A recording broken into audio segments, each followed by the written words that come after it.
Lewis and Clark's expedition officially began on May 21st, 1804, when they and the 33 other men making up the Corps of Discovery departed from their camp near St. Louis, Missouri.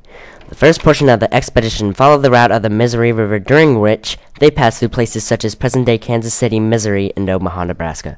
On August 20th, 1804, the Corps experienced its first and only casualty when Sergeant Charles Floyd died of appendicitis.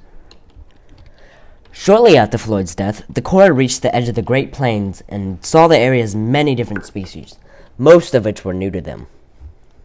The Lewis and Clark expedition then successfully continued upriver until winter, when they stopped in the villages of the Mandan tribe in December 1804, where they met this dude in Sacagawea. While waiting out the winter, Lewis and Clark had the Corps build Fort Mandan near present-day Washburn, North Dakota, where they stayed until April 1805. During this time, Lewis and Clark wrote their first report to President Jefferson. Upon leaving Fort Mandan, Lewis and Clark sent this report, along with some members of the expedition and a map of the U.S. drawn by Clark, back to St. Louis. Afterward, the Corps continued along the route of the Missouri River until they reached a fork in late May 1805 and were forced to divide the expedition into two groups.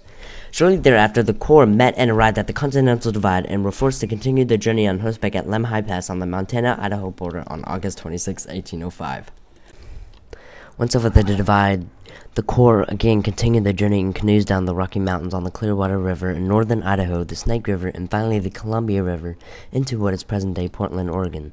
The Corps at last reached the Pacific Ocean in December 1805 and built Fort Clatsop on the south side of the Columbia River to wait out the winter. On March 23, 1806, Lewis and Clark and the rest of the Corps left Fort Clatsop and began their journey back to St. Louis. Once reaching the Continental Divide in July, the Corps separated for a brief time so Lewis could explore the Marias River, a tributary of the Missouri River. They then reunited at the Missouri River on August 11th and returned to St. Louis on September 23, 1806.